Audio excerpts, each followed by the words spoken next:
শপথ গ্রহণের কয়েক ঘন্টা আগে ডোনাল্ড ট্রাম্পকে পুরনো কূটনীতি ফাঁস করেছে ওয়াটার স্পোর্টস গেট ডসিয়ার নামে এক প্রতিবেদন।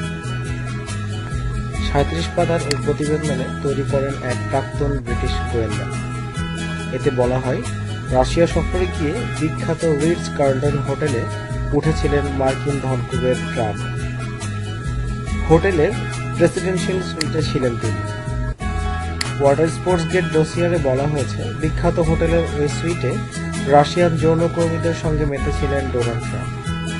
রাতভর চলতে থাকা পার্টি এমন পর্যায়ে পৌঁছেছিল যে প্রেসিডেন্সিয়াল সুইটের বিছানায় প্রসব করে দেন ট্রাম্প।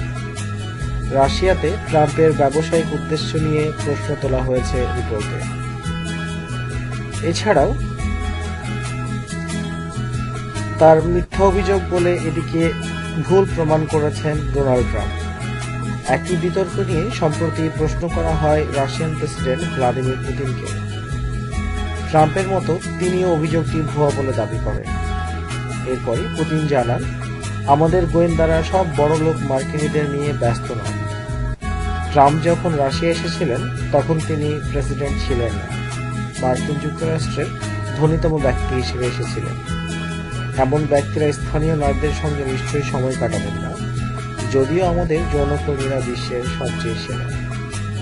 আশা করি আজকের নিউজটি আপনাদের ভালো লেগেছে। চ্যানেলটি সাবস্ক্রাইব করে সাথে থাকবেন।